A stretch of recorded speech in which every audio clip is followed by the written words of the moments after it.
con esta diosa que está aquí en la pantalla. Es la diosa griega de la persuasión, se llama Peito. En el último libro que escribió Manuel Atienza, bueno, los últimos libros, el último que es de otros dos, él pensaba llamarle así, la mirada de Peito, pero los editores y los compañeros de Alicante no le aconsejaron que le llamara así al libro. Pues no iba a ser atractivo su venta ni iba a entender claramente el concepto, ¿no? Al final de cuentas le puso curso de recuperación jurídica. Pero a mí me hubiera gustado más, y les voy a decir por qué, que se hubiera llamado así la mirada de Peito, porque con esta figura de la diosa de la persuasión, Atienza pretende rescatar una tradición medio perdida, olvidada en la tradición jurídica del mundo occidental, y también intenta sensibilizar a los juristas acerca del papel del derecho. El derecho está pensado, está ideado para algo en concreto, para que tiene ciertos fines determinados, ciertos fines sociales, ciertos fines prácticos. El derecho no es como vamos a ver más adelante, no es algo sagrado, ni algo parecido a los evangelios, como lo leyeron en el siglo XIX, ¿no? Como un fin en sí mismo. No, el derecho es un medio artificial, es lo más artificial que hay, no es natural, ni mucho menos. Es un mecanismo, un contrato social, una serie de ideas que el ser humano ha pensado desde hace muchos años, desde hace mucho tiempo, para organizar mejor la sociedad y para resolver los problemas de la sociedad. Entonces, esta mirada de la diosa pretende que nosotros cambiemos la mirada tradicional. Lo que busca Atienza con este libro y con esta concepción del derecho que tiene es que nosotros dejemos de mirar el derecho como nos enseñaron a mirar la tradición, ¿no? Nuestros maestros tradicionales, nuestro método tradicional de enseñanza, de entendimiento, de pensamiento, yo diría inclusive que del sentimiento. Sentir el derecho y pensar el derecho de una manera distinta lo permite esta diosa, lo inspira esta diosa de la persuasión. Una diosa que pretende sensibilizar a los seres humanos, a los hombres, en cuanto a dos temas, precisamente, ¿no? Es curioso porque es una diosa tanto de la persuasión como del erotismo. Tiene de estas dos dinámicas, estas dos funciones la diosa.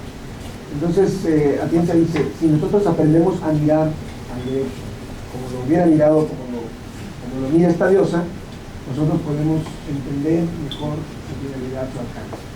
¿Listo?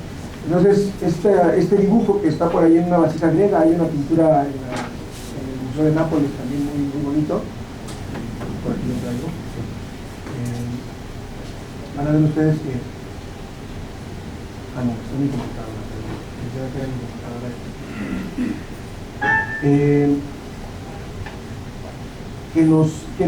Que nos inspira artísticamente, digamos, en la figura misma, y que como ustedes se fijan, trae una ramita, ¿no? en la mano. Esta diosa inspiraba las disputas en la antigua Grecia, las disputas que se hacían sobre todo en las plazas públicas, en el ágora, y estas disputas se resolvían mediante un juego que se inventó entonces, que todavía lo seguimos jugando, que se llama dialéctica. El juego de la dialéctica es esa disputa de dos personas que argumentan, que tratan de persuadirse mutuamente, de convencerse, y que a final de cuentas una tiene la razón, pero no es una cuestión de perder y ganar. Esa es la tradición la ha visto así. Ganar una disputa en el derecho, aquí ganar un pleito en los tribunales de León, de Guanajuato o los tribunales federales es ganar o perder. Y no, la diosa de la persuasión dice que más que perder o ganar, se trata de convencer, de persuadir, por eso es la diosa de la persuasión.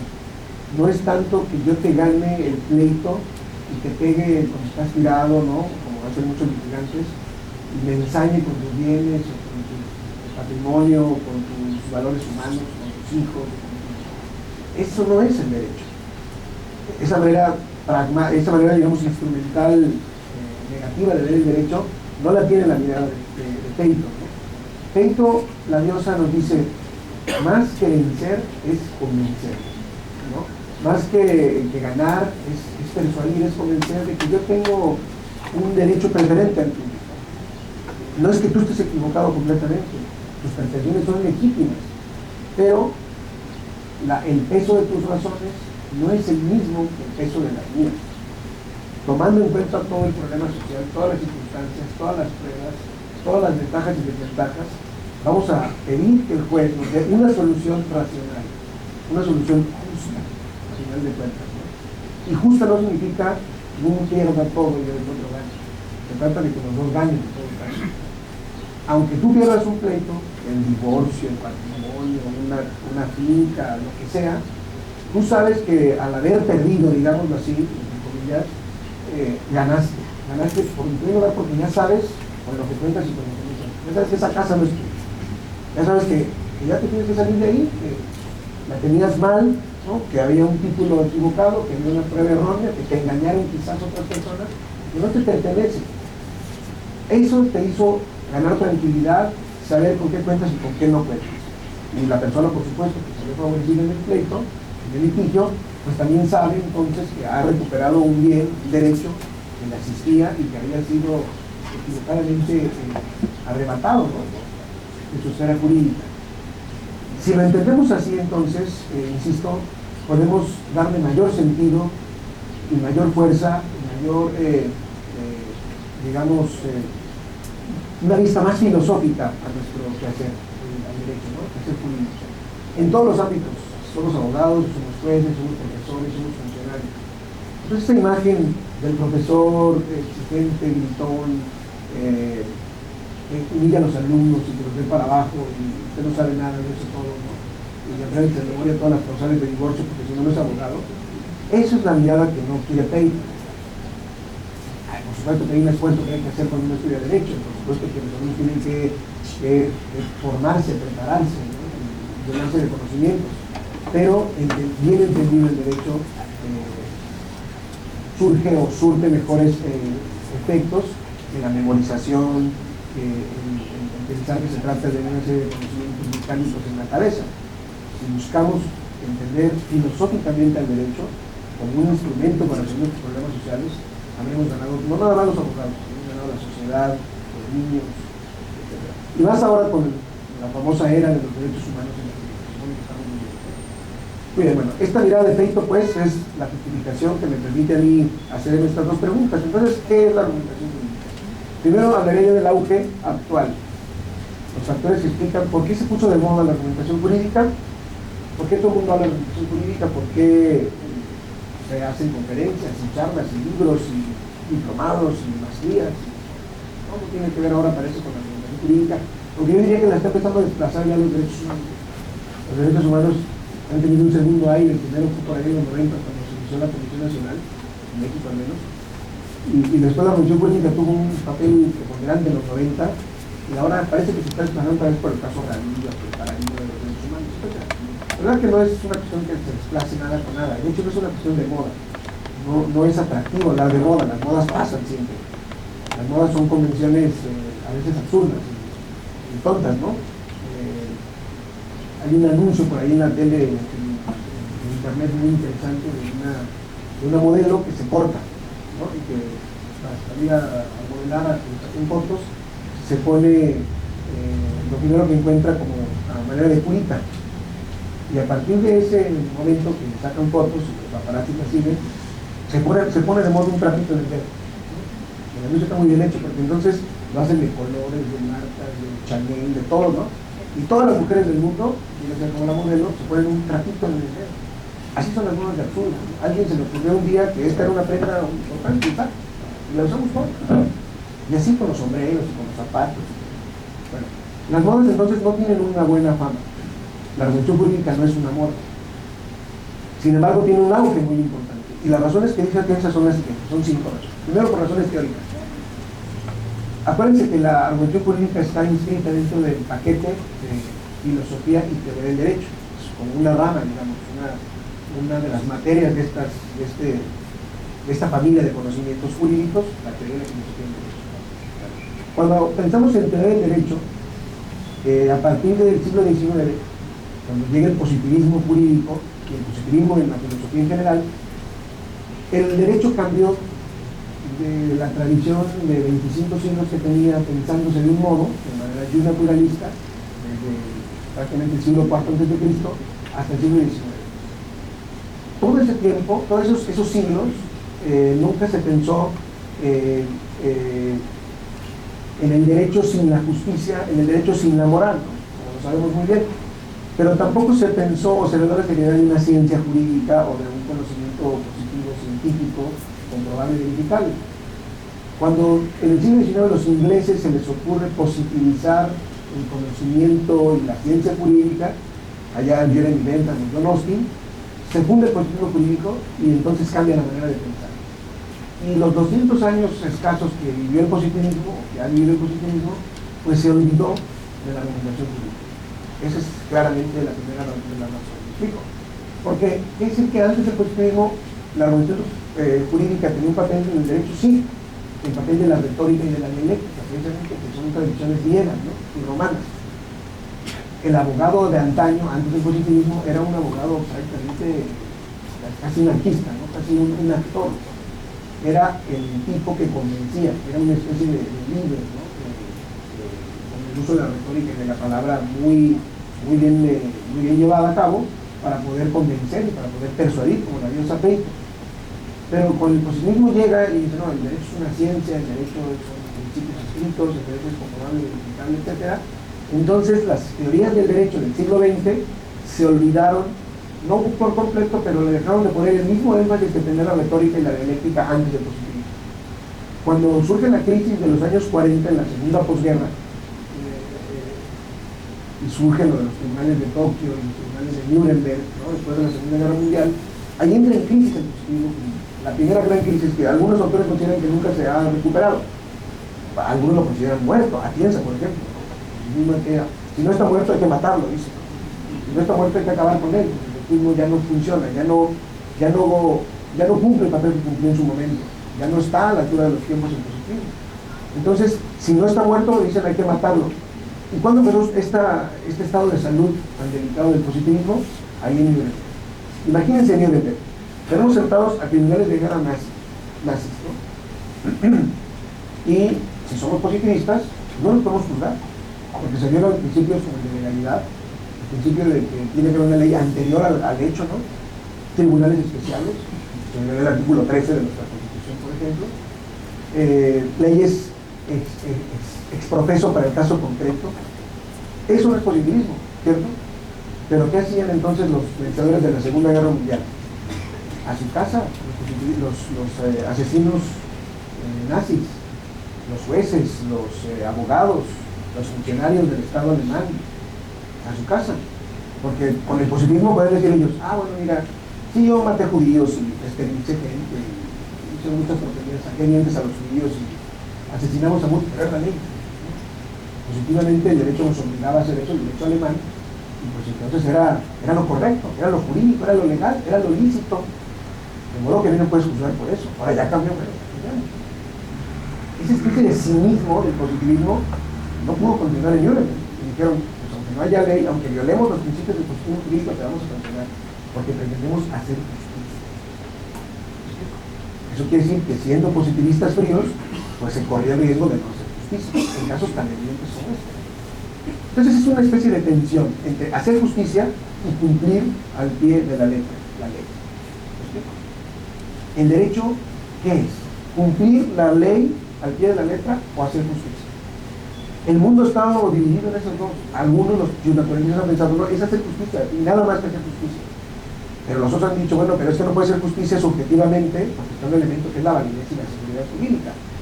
Es más, hay autores como Gil Zamudio o como el propio García Maínez que dicen, no, es que aplicar la ley correctamente es la mejor forma de hacer justicia. La justicia consiste en aplicar la ley. Fíjense qué visiones tan distintas, ¿no? Otros dicen, no, la justicia es a lo mejor no aplicar la ley, como ahora, ¿no? Ahora en la aplicación con el caso Radilla y el control ex oficio de convencionalidad es no apliques la ley, porque es injusta. Si tú la consideras violatoria de derechos humanos, no la apliques. Fíjense cómo ha cambiado la concepción. Cuando yo estudié Derecho, mis maestros eran ultrapositivistas, la la mayoría al menos, y entonces te decían, aquí, usted si quiere hacer justicia, váyase al convento de lado, ¿no? Váyase a otro lado, aquí se aplica la ley, y aquí esto es científico, esto tiene que estar en el código, tiene que estar en el proceso, en el expediente, y no es ináctil, no es inmundo, lo decía, ¿no? Lo que no se puede probar, no se puede probar, ya se acabó. Es injusto, pues será injusto, aquí no venimos a buscar justicia. Así nos hicieron derecho a nosotros. No era la mirada de Peito. La mirada de Peito, y lo que propone la argumentación política, es acercar esos dos mundos. No es original, lo han hecho Ferrayoli, lo han hecho los neoconstitucionalistas, lo han hecho Benigno, lo han hecho Dworkin, lo han hecho muchos, ¿no? Buscar acercar esas dos cosas. Hay que aplicar la ley y también hacer justicia. Las dos cosas. Hay que buscar hacer justicia. Si la justicia no es automática con la aplicación de la ley, por lo menos tenemos que tener la pretensión de que aplicando la ley perseguimos la justicia. Como un libro de Atienza que se llama Tras la justicia. La justicia, dice Atienza, no es un ideal irracional como lo dijo Keynes, es un ideal racional, es un ideal regulativo. ¿Qué significa ideal regulativo? Que lo que hagamos con el positivo, con las normas positivas, tiene que estar pensado hacia un fin legítimo, que es el de hacer justicia. ¿Me explico? Si no es garantizable exactamente la justicia de la aplicación de la ley, lo que sí tenemos que hacer es pensar cómo aplicamos la ley para acercarnos lo más posible a la justicia. Eso sí se puede. Ese es un poco el terreno intermedio donde estamos ahorita. Por eso, por razones teóricas, la argumentación jurídica cobra auge actualmente porque se busca recuperar ese terreno perdido por el positivismo. Ese olvido, ese desdén que se hizo a la retórica, a la dialéctica, a la lógica, digamos, a las artes del razonamiento. Porque parece que las artes del razonamiento y de la persuasión y del convencimiento, las artes retóricas, quedaron desplazadas por la idea de memorizar el derecho y aplicarlo mecánicamente, ¿sí? Como si fuera esto física o biología o química. En química, si tú unes dos elementos, pues surge otro, estrictamente otro y ya, ¿no? Pero esto no es química, ¿no? Esto son las relaciones humanas. Aquí no es, mira, tienes un problema como hacer un pastel, pon harina, más huevos, más leche y tienes un pastel. Tienes un divorcio, bueno, quita al niño, ¿cuántos años tiene? ¿Le corresponde a la mamá? No es así de mecánico como hacer un pastel. Hay que ver qué circunstancias existen en el caso, cómo es ese niño, cómo es esa madre, cómo es ese padre. No todas las madres son iguales, ni los padres son iguales, ni las ciudades son iguales, ni los trabajos son iguales, ni los ingresos son iguales, ni la educación es igual. No, que moldes especiales generales, como en las ciencias exactas, el derecho no puede ser. Tiene que haber una parte más humana en la aplicación del derecho, sin salirse desde luego de los senderos y de los límites legales, ¿sí? Pero dentro de los límites legales hay un amplio margen de actuación donde la razón, la racionalidad, las buenas razones, la argumentación, la buena argumentación, tienen que cobrar un papel central. Y el juzgador prudente, el juzgador racional, tiene que saber poner la solución más adecuada al caso concreto para que todos en general ganen, no para que uno pierda el programa, sino para que todos en la mejor manera posible. Esa es una idea de Dworkin. Dworkin decía, la mejor interpretación del derecho es aquella que nos permite ver su mejor luz, la mejor luz del derecho. Y la mejor luz del derecho es que en un caso de divorcio, por ejemplo, se dé la solución que permita que las cosas mejoren para todos, no empeoren. Uno no se divorcia para odiar o para enemistarse con la expareja, o para quitarle al niño, o para amenazar. Uno se divorcia para estar mejor. Ella, el niño, los niños, tú, todos mejor. Una solución de un juez prudente, racional, con un enfoque de argumentación jurídica o del constitucionalismo moderno o de los derechos humanos, tendría que buscar ese equilibrio, esa correcta interpretación que permita que todos mejoren, aunque así. Por eso no se debe hablar de perdedores y de ganadores. Mire, con su divorcio usted va a estar mejor, señor, y usted también, señor, y el niño va a estar mejor también con esta separación, porque tal y como está ahorita la cosa, pues no está bien ninguno de los tres. Esa solución que el jugador tiene que encontrar es la que correspondería con la mirada de Peito. Razones prácticas. Por razones prácticas, la argumentación jurídica cobra un papel importante porque es la parte más visible del derecho. El derecho, los que somos juristas, sabemos muy bien que no se identifica con las fuentes, ¿no? El derecho no es la fuente, el derecho no es el código, el derecho no es la constitución. El derecho es la puesta en práctica, la aplicación de esas fuentes en los casos reales. Eso es el derecho vivo, el derecho en acción, como dicen los realistas americanos. Pero los que no son abogados, los que no son juristas, pueden entender perfectamente el derecho si les explicamos los casos. A una persona que no sabe derecho, si le dice, mira, tu contrato es un contrato sinalagmático perfecto. ¿Qué? ¿Qué? ¿Y eso qué? Pero no, si le dicen, mira, este contrato que tú firmas te obligó en estos términos, etcétera, y te toca entregar este bien de aquí, de esta renta, etcétera. Cuando nosotros tenemos el lenguaje claro, preciso para la gente que no sabe derecho y entiende que se está solucionando un problema práctico, entonces el derecho tiene sentido, el derecho activo, el derecho en acción, el derecho práctico. ¿Sí? La argumentación jurídica entonces como un papel central porque permite poner en práctica las fuentes, permite que la gente que sabe y que no sabe derecho comprenda por qué esta solución se considera la justa, la correcta, la adecuada. ¿Sí? Y todos son cuestiones prácticas. Piensa que no hay nada más práctico que la teoría. Parece esto una contradicción, pero no. La mejor práctica que existe es la buena teoría. Una buena teorización, por ejemplo, con la argumentación jurídica que él propone, mejora naturalmente la práctica del derecho. ¿Sí? Haces mejores sentencias, haces mejores demandas, haces mejores acuerdos, haces mejores negociaciones, convences mejor a tus clientes, vendes más tu negocio. ¿Me explico? Con soluciones prácticas. Y las soluciones prácticas, ¿de dónde vienen?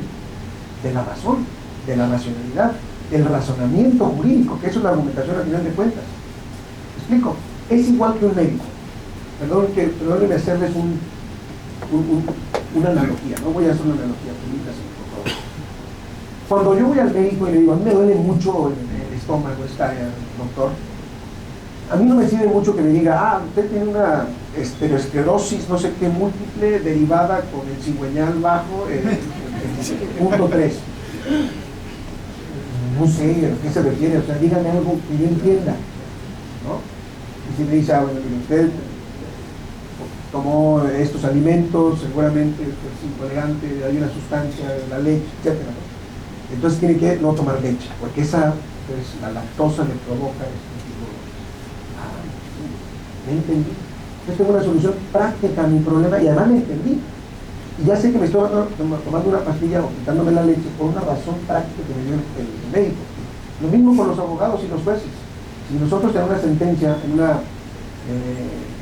una demanda, en un estudio jurídico que le hagamos a la gente o como funcionarios como particulares, y le damos a entender por qué va a mejorar su situación, por qué va a estar mejor después de que se solucione el problema, le vamos a dar un sentido práctico.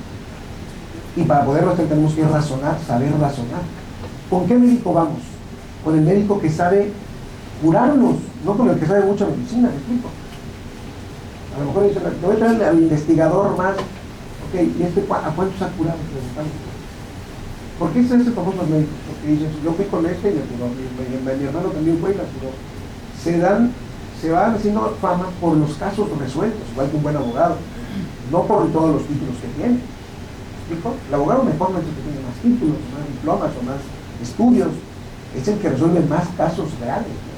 El que tiene éxito, que tiene digamos en términos de beisbolísticos, que tiene un récord positivo de bateo, un récord, ¿no? Un buen récord, ¿no? Es decir, que de todos los casos que lleva, la mayor parte de los casos los gana y resuelve los problemas. Ese es un abogado bueno, igual que un juez, igual que ¿no? Se pueden vivir de muchas maneras. Pero el éxito se mide pues en la calidad de la resolución, en la calidad de cómo se resolvió el problema, en la calidad de los resultados. Y ahí está el papel clarísimo de la argumentación jurídica. Si nos educan para pensar, si nos educan o si nos preparamos para pensar el derecho, para trabajar con el derecho, en el pensamiento, en el razonamiento, seremos buenos abogados. Si nos preparan, o si nos preparamos para memorizarlo, pues no necesariamente vamos a saber resolver. Acumular conocimientos no significa saber derecho. Acumular experiencias, aprender a resolver problemas, eso es saber derecho. Entonces sabes aplicar e interpretar las suerte.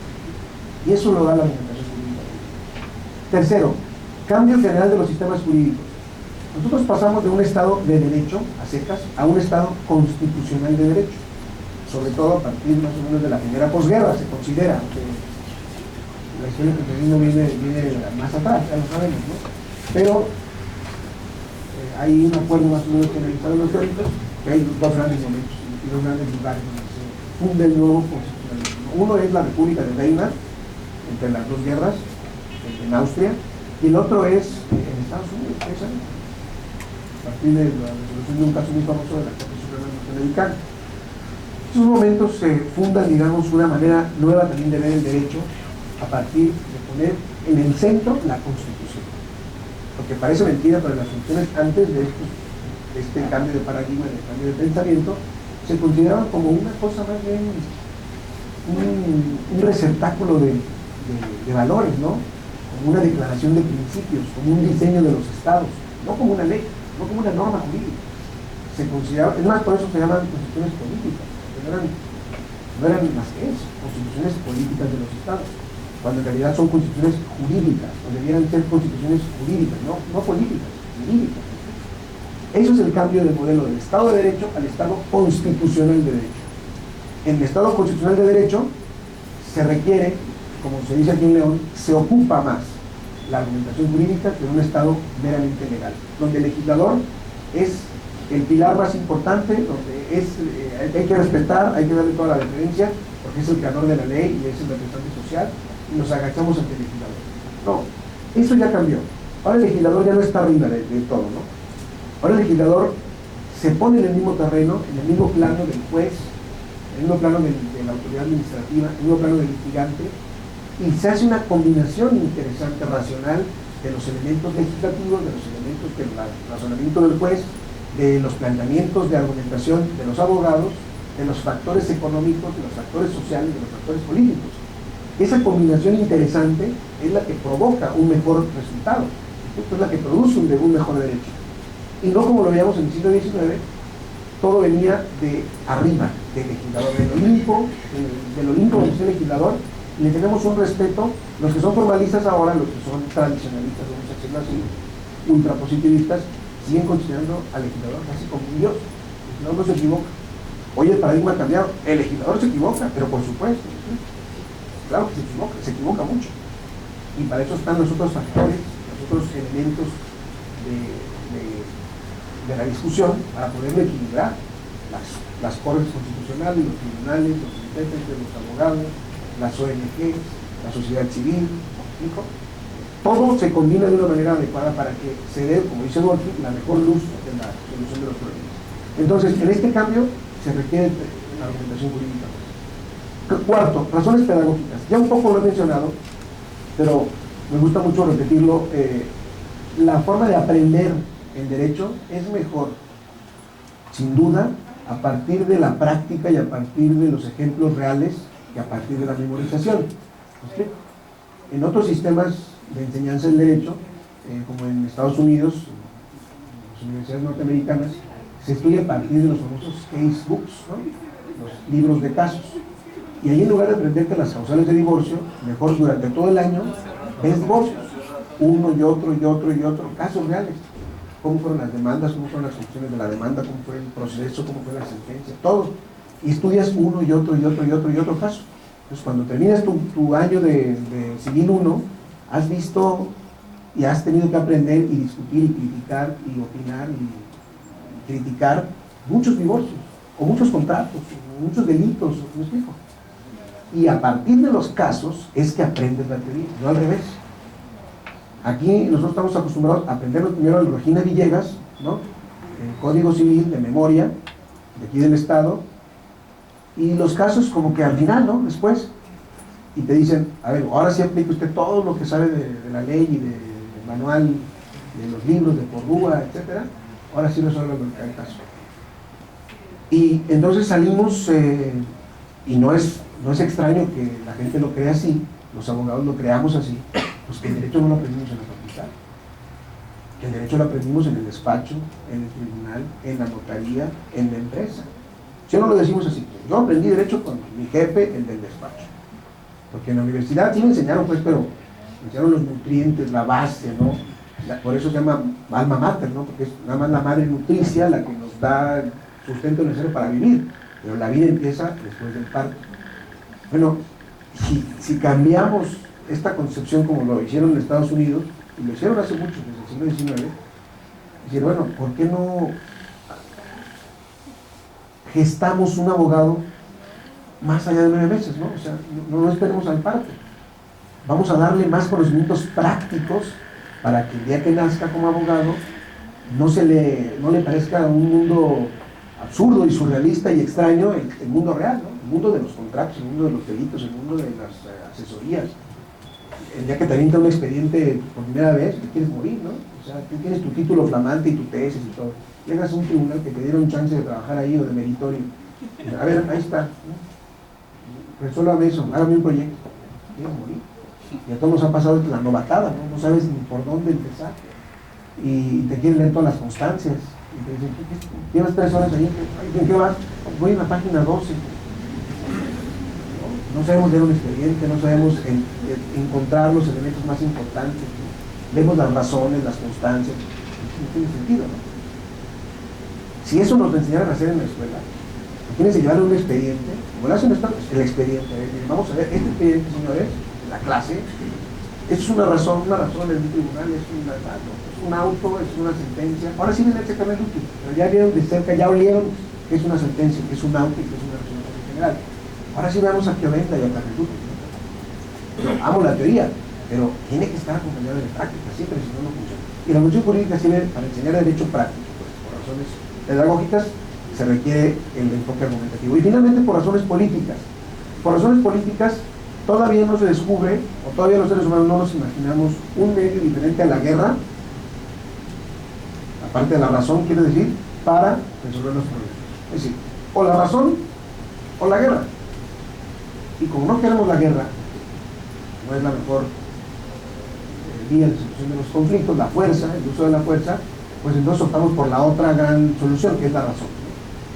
La razón, cultivar la razón, permite oponernos al ejercicio arbitrario del poder político, del poder del Estado. Si nosotros ejercitamos nuestra inteligencia, nuestro razonamiento, no le estamos entonces yendo a la revolución, al menos no tan pronto, ¿no? La revolución está dentro de la cabeza, está dentro del debate, está en los argumentos que se le oponen a las autoridades, para demostrarles, como la mirada de Peito dice, para demostrarles que no tienen razón, que están cometiendo una arbitrariedad. Y si no se quiere convencer, entonces una autoridad investida de jurisdicción le va a decir, usted le tiene que dar los bienes al gobernar, la justicia de la Unión ampara y protege a este ciudadano o a esta ciudadana, en contra de los propios intereses políticos de usted, como funcionario del municipio, del Estado, de la Secretaría. ¿Explico?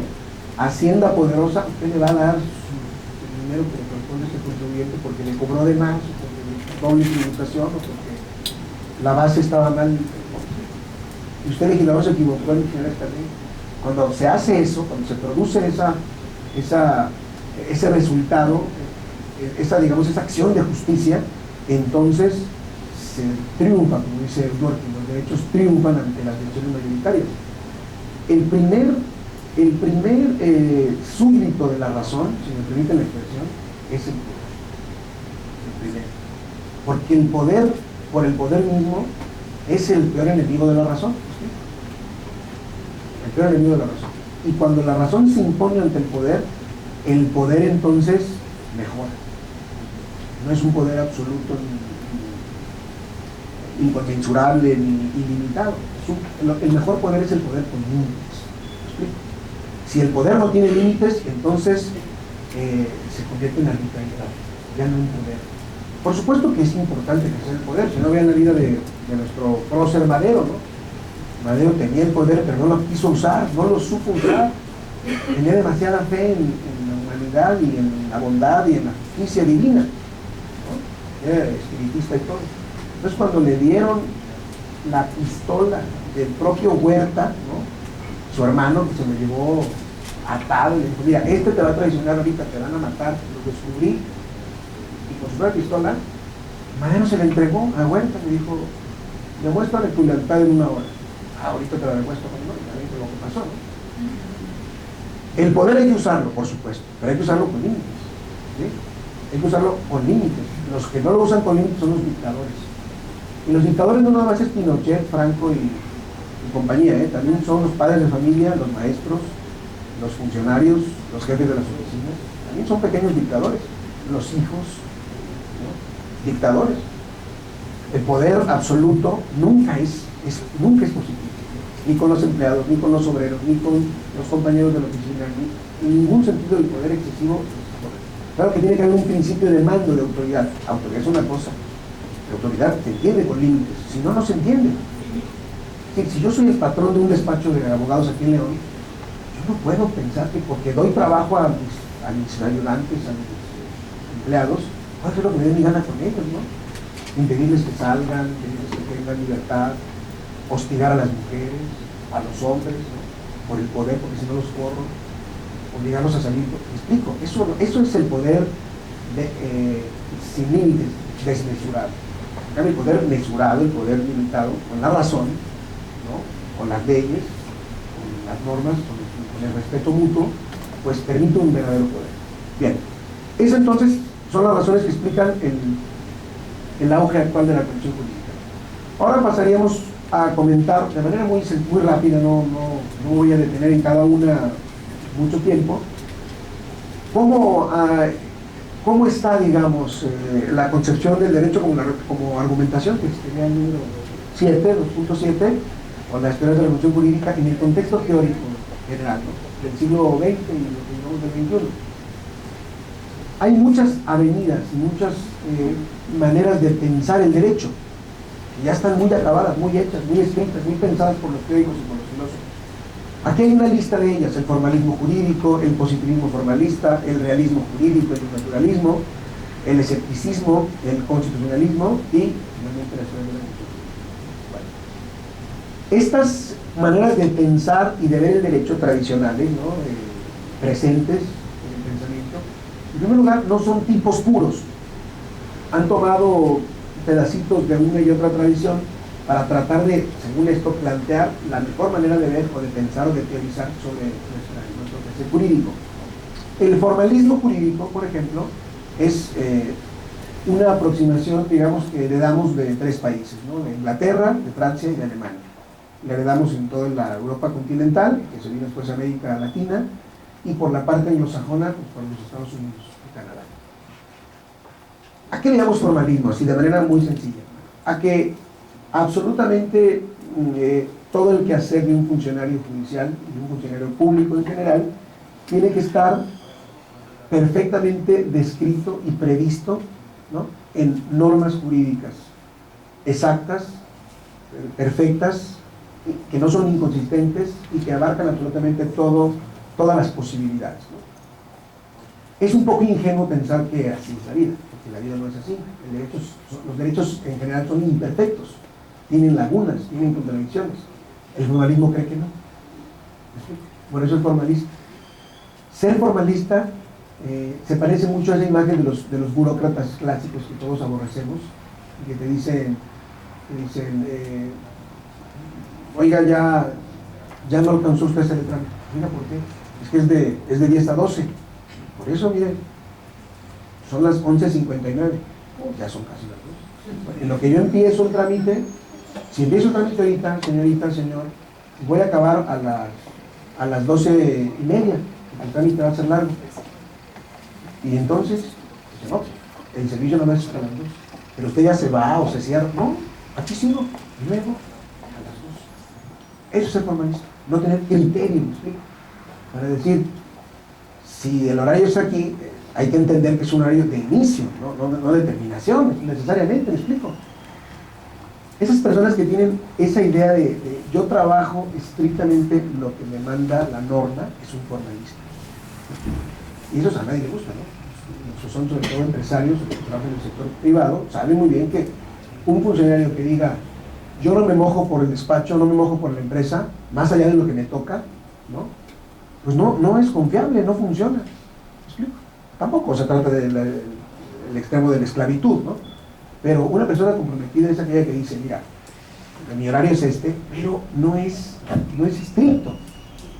Como a veces me puedo ir más temprano, porque usted tampoco va a ser formalista, ¿verdad, jefe? Yo tampoco me voy, cuando me haga falta me quedo más. Somos razonables, ¿me explico? Negociamos, dialogamos. Oiga, Godínez, quiero que se quede una hora más extra porque quiero que acabemos este contrato que estamos haciendo, y si nos enfriamos mañana ya no nos va a salir bien, quédese por favor. Se lo pido que se quede. Ese Godínez, que no es formalista, va a decir, por supuesto yo me quedo. Claro que sí. Yo también tengo interés en que salga el contrato. Yo también, aunque yo no soy el dueño de la empresa, pero yo trabajo en la empresa y tengo el interés de que salga. Y el día de mañana, el Godínez le puede decir al jefe, van a ser mi hijo, ¿no? Y quiero estar en el parque, pero es a las 12 necesarias, del mediodía. ¿Puedo ir? ¿Sabe que yo, cuando se trata, yo trabajo? Cuando yo también pido flexibilidad de parte de usted, por supuesto. Pero el jefe le va a tratar así a una persona confiable que también lo traten así, me explico, que es bivalente, que es mutuo, pues, que es de dos vías. A nadie le gustan las formas estrictas, me explico. El formalismo en general es una actitud más que una concepción, es una actitud en la vida, es una actitud de muchos juristas, ¿no? De muchos jueces sobre todo. Los jueces han tenido el pecado, digamos, desde mi punto de vista, de abrazar el formalismo jurídico de manera a veces ciega. Y hay un error pensando en la diosa Temis de la justicia, que la ceguera de la Temis tiene que ver con el formalismo.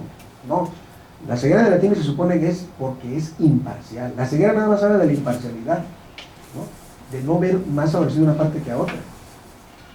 Y algunos autores consideran que hoy en día, con los derechos humanos, tenemos que quitarle la venda a Temis para que vea, para que no sea formalista, precisamente, para evitar que caiga en un formalismo, ¿me explico? Para que vea las diferencias y sepa administrar la justicia más adecuadamente. El positivismo jurídico, como decíamos, que es muy cercano, es hermano, digamos, de esta formalización, inclusive le llamamos positivismo formalista, consiste en entender el derecho como absolutamente separado de la moral, absolutamente separado de la moral. ¿Sí? Una separación absoluta que inician en Inglaterra en el siglo XIX, finales del siglo XVIII. Es decir, la moral es una cosa y el derecho otra cosa. Esa es la esencia del positivismo jurídico formalista. ¿Y por qué esto nos llama la atención, ¿no? ¿O por qué fue un issue? ¿Por qué ha sido un problema en la historia de la filosofía del derecho? Bueno, porque antes del positivismo, insisto, el naturalismo consideraba que la moral y el derecho eran una misma cosa. ¿Me explico? Simplemente el derecho era un capítulo de la moral. Estaba en la moral. ¿Me explico? Eran identificables. Por eso el derecho que no era justo no era derecho para los naturalistas. Después tengo dije, no, es que puede haber derechos injustos y puede haber derechos justos, porque son cosas diferentes. ¿Me explico? Abrazar esa tesis de la separación absoluta es ser positivista. Pero el positivismo así de exagerado, digamos, así de frío, pues raya en lo absurdo, ¿no creen? Raya en lo absurdo. Porque puede ser que un juez diga, oiga, pero no está viendo usted que está provocando una injusticia, y dice, sí, no tengo ningún problema. Pero es la ley. Habla el legislador, que cambien la ley. Entonces, ser conscientes de que estás cometiendo una inmoralidad, pero te lo obliga la ley formalmente hablando, entonces por lo menos es una actitud que no debería darnos orgullo, ¿me explico? Si el juez positivista dice, desgraciadamente tengo que aplicarlo porque me manda la ley, todavía se puede pensar que ese juez es un juez sensato. Pero si ese juez, en lugar de, se enorgullece y dice, sé que es una injusticia y me encanta, porque aquí no nos importa la justicia, nos importa la ley. ¿Me explico? Esa actitud es la que nos falla. ¿Me explico? Por lo menos debemos de decir, ahora ya se pueden aplicar, pero cuando no se pueden aplicar, de decir, caray, desgraciadamente no tengo otra forma de resolverlo porque estoy atado por los mecanismos de la ley y ni modo, ¿no? Pero no me vanaglorio, no me siento orgulloso de lo que estoy haciendo, porque es una injusticia. ¿Me explico? Por lo menos esta actitud tendría que cambiar. Los que abrazan la separación caen en el absurdo de este ejemplo, ¿no? De un juez en Estados Unidos, un justice de la corte, que antes de la reforma, digamos, de la igualdad de los derechos civiles, era un juez pero aparte por separación de los negros y los blancos en Estados Unidos, ¿no? Odiaba a los negros, era un racista, el juez, era racista. Cuando se enmendó la Constitución y se cambió la Constitución norteamericana, entonces se produjo la igualdad efectiva entre hombres, entre blancos y negros, el juez continuó aplicando la ley y entonces se hizo un abolicionista y se convirtió, digamos, absolutamente, ¿no?, en un igualitarista, y le preguntaron a este juez, oye, ¿qué pasó con ese cambio? Es que antes la ley me obligaba casi casi odiar a los negros, ahora la ley me obliga a amarlos, por eso los amo. Este es un cinismo, ¿no? Eso se llama positivismo ideológico. El positivismo ideológico es pensar que la justicia está en la ley. ¿Me explico? No, la justicia no está en la ley necesariamente. O sea, no porque está en la ley es justo, pues. La justicia, las leyes pueden ser justas o no, pero no por ser ley son justas. Esa es la idea. Y los que consideran que basta con que sea ley para que sea justicia, pues están equivocadísimos, ¿no? Porque entonces una ley que prohíbe entrar a los negros a la universidad, o que prohíba los derechos más elementales, como lo está en la ley, pues entonces es justa, ¿no? Eso es justamente la actitud que tenemos que criticar. El realismo jurídico. El realismo jurídico es una corriente de pensamiento que considera que no hay nada escrito y que no es cierto que aunque las formas te obliguen, en realidad te obligan. Porque dicen los realistas, el juez es un juez estomacal. Los jueces son voluntaristas, hacen lo que quieren, deciden como quieren decidir, tuercen la ley. El juez primero decide y luego argumenta, de modo que nada garantiza, ni la ley más perfecta ni la Constitución, que un juez resuelva de un modo o de otro, porque lo que manda más es la psicología del juez, no la ley. ¿Me explico? Por eso se llaman realistas, porque dicen ellos, a ver, seamos serios, ¿quién decide y cómo decide? ¿A poco se puede, vamos a ser tan ingenuos que con la ley yo decido? ¿No? Yo decido, dicen los realistas, porque me identifico, porque me cae gordo una de las partes, porque me convence la otra, porque me conmueve, porque tengo sentimientos, porque me persuade, la retórica otra vez, ¿no? Inclusive porque soy mujer, o porque soy hombre, o porque soy mexicano, ¿me explico?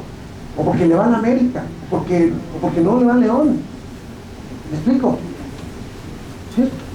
Yo quiero ver si un juez penal o civil de aquí de León, de primera instancia, y que es fanático del equipo, ¿no? Pero fanático de esos con el alma y que lloran y todo eso, está resolviendo un caso en el que una de las partes llega con una playera del América, o de otro equipo, de Cruz Azul. O sea, claro, es ridículo lo que estoy diciendo, pero uno dice, bueno, eso no tendría nada que ver. Los realistas dicen, pues sí tiene que ver. ¿Sí explico? Bueno, pues el deber ser, que no tendría por qué influir, pero sí influye, dicen ellos. Entre el ser y el deber ser, ahí hay no hay un divorcio necesariamente, ¿no? Por supuesto que los jueces, según su propia condición, su estatus económico, académico, se identifican o no e influyen en su decisión. Todos los realistas se burlan de los formalistas y de los positivistas y dicen, no, a ver, los jueces, eso es un movimiento que empezó en Escandinavia, en los países escandinavos, en Dinamarca, en Finlandia, por allá, ¿no? Y ellos criticaron, y luego un segundo movimiento realista fue en Estados Unidos también. En Estados Unidos también hubo un movimiento del realismo jurídico que dijo, los jueces son, en realidad, los que deciden cómo es el proceso y cómo es el derecho. Y otra de las características del realismo es que ese elemento de la predicción, ¿no? Dicen los realistas, ¿quién sabe derecho? El que sabe los libros, el que sabe de memoria la ley, no. Es el que puede predecir lo que va a pasar. Si tú quieres saber quién es un buen abogado, dicen los realistas americanos, tú pregúntale al juez, al abogado, al funcionario, al jurista. Oiga, yo tengo un caso así, ¿qué pasaría o qué va a pasar en mi caso?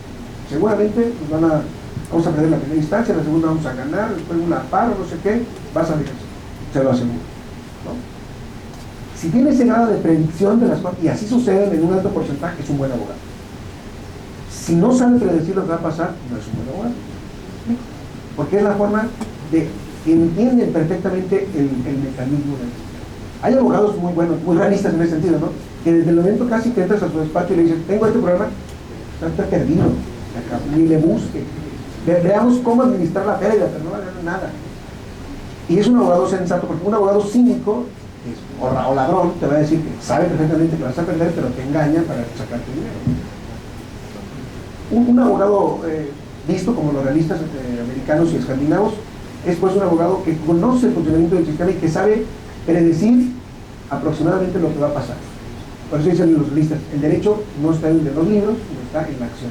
El derecho en la acción, el derecho práctico. El naturalismo, pues ya ni se los cuento, todo el mundo lo sabe muy bien, está basado en dos principios, en que existe además del derecho de los hombres un derecho natural superior, anterior a los tiempos, etcétera. Ese es el primer principio. El segundo es que el derecho de los hombres tiene que parecérselo. Y si no se parece, no es derecho. Entonces, el naturalismo, por eso decíamos, identifica plenamente la moral con el derecho, la justicia con el derecho.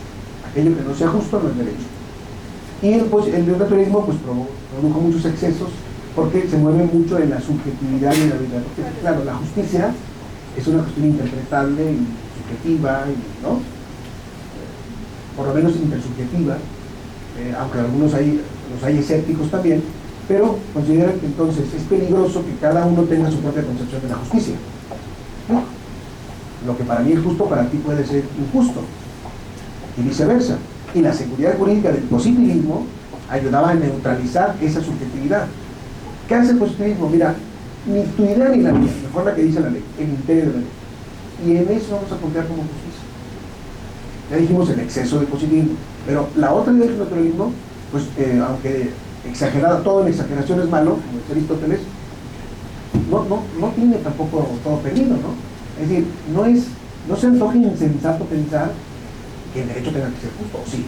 O sea, no es un disparate, ¿no? Está bien, o sea, filosóficamente hablando, es correcta la aproximación del naturalismo. Además hay muchos tipos de naturalismo, muchísimos.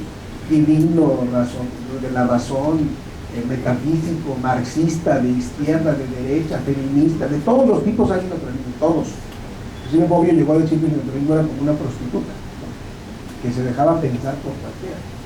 Eso lo dijo Bobbio, ¿no? Era una cortesana el naturalismo, porque tiene, insisto, todas las habilidades posibles. Pero, ojo, en defensa del naturalismo, habría que decir y habría que recordar que las mejores y las más importantes revoluciones sociales del mundo están basadas en hechos naturales. La Revolución Mexicana, para no ir más lejos, ¿por qué se hizo? ¿Cuáles son los factores que detonaron la injusticia social, ¿no? La injusticia social, la esclavitud de la que vivía sometida la mayor parte del pueblo en la dictadura de Porfirio Díaz. Eso fue lo que provocó. Entonces, igual que Antígona de Sófocles, si no han leído Antígona, léansela. Antígona clama justicia contra el derecho positivo. Igual que la Revolución Mexicana clamó justicia contra el derecho positivo del porfiriato, contra la ley